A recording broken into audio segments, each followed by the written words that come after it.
LiberalViewer presents. Let me make a final point. For a while now, the main contribution of some of my friends on the other side of the aisle have made in the fight against ISIL is to criticize this administration and me for not using the phrase radical Islam. That's the key, they tell us. We can't beat ISIL unless we call them radical Islamists. What exactly would using this label accomplish? What exactly would it change?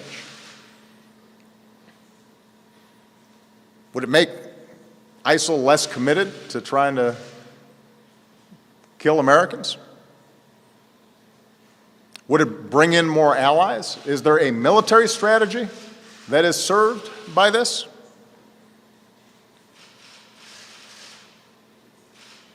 The answer is none of the above. Calling a threat by a different name does not make it go away. This is a political distraction. Since before I was president, I've been clear about how extremist groups have perverted Islam to justify terrorism. As president, I have repeatedly called on our Muslim friends and allies at home and around the world to work with us to reject this twisted interpretation of one of the world's great religions. There's not been a moment in my 7.5 years as president where we have not been able to pursue a strategy because we didn't use the label radical Islam. Not once has an advisor of mine said, man, if we really use that phrase, we're going to turn this whole thing around. Not once. So if someone seriously thinks that we don't know who we're fighting, if there's anyone out there who thinks we're confused about who our enemies are, that would come as a surprise to the thousands of terrorists who we've taken off the battlefield.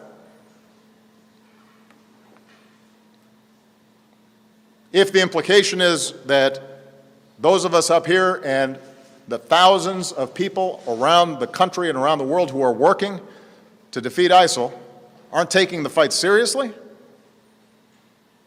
that'd come as a surprise to those who've spent these last 7.5 years dismantling al-Qaeda and the Fatah, for example, including the men and women in uniform who put their lives at risk, and the special forces that I ordered to get bin Laden and are now on the ground in Iraq and in Syria.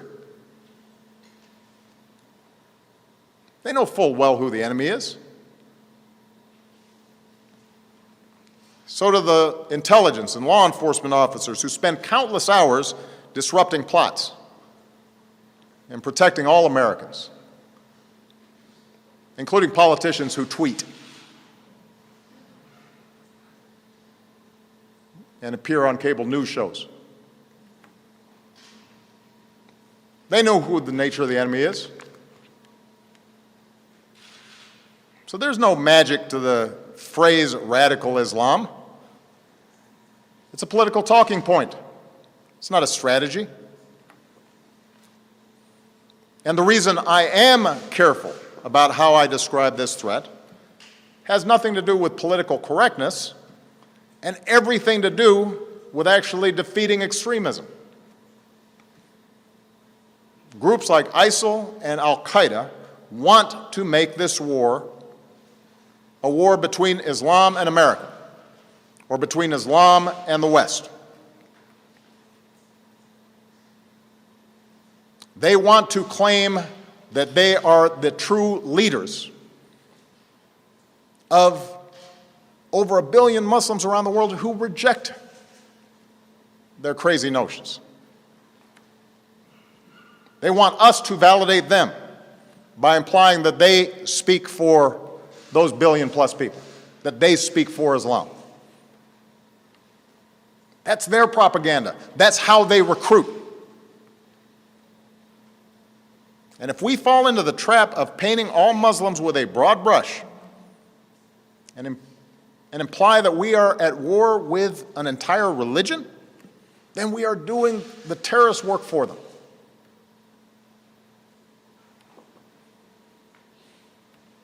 Now, up until this point, this argument about labels has mostly just been partisan rhetoric.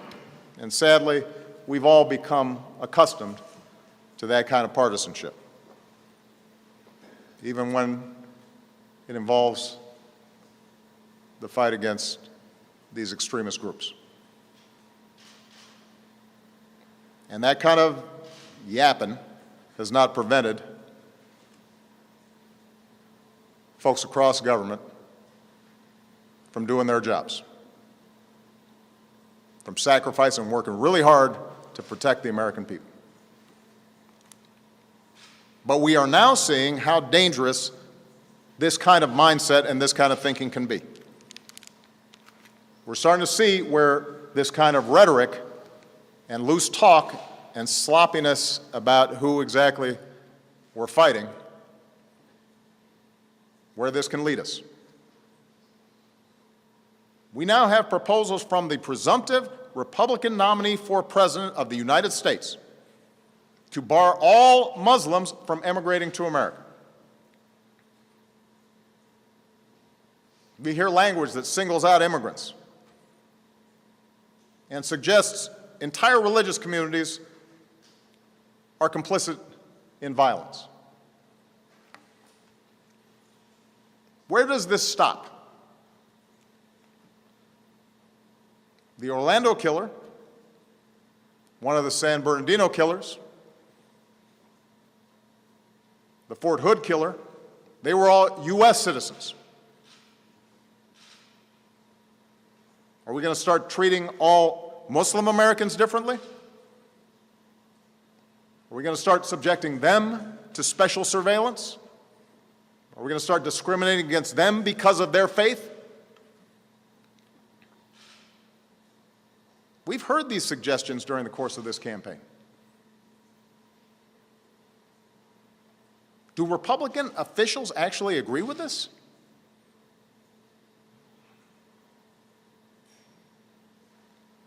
Because that's not the America we want.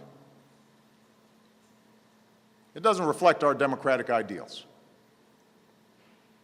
It won't make us more safe, it will make us less safe, fueling ISIL's notion that the West hates Muslims,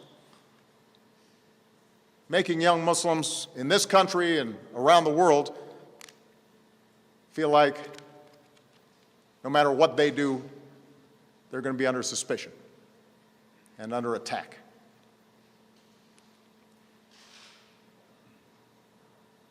It makes Muslim Americans feel like their government is betraying them. It betrays the very values America stands for. We've gone through moments in our history before when we acted out of fear, and we came to regret it.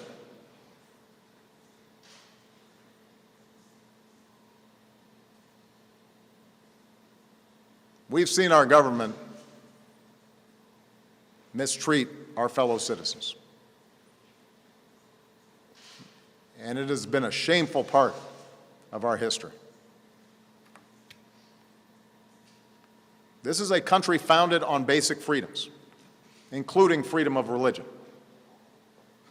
We don't have religious tests here.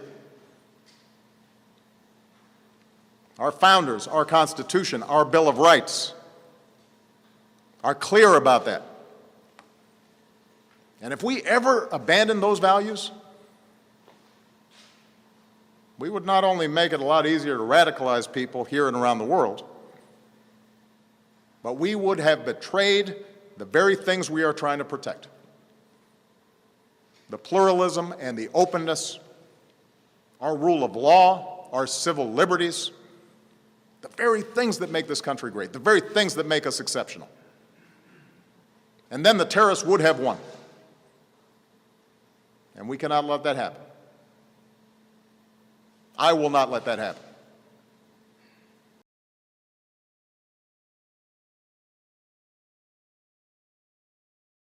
I YouTube, you decide.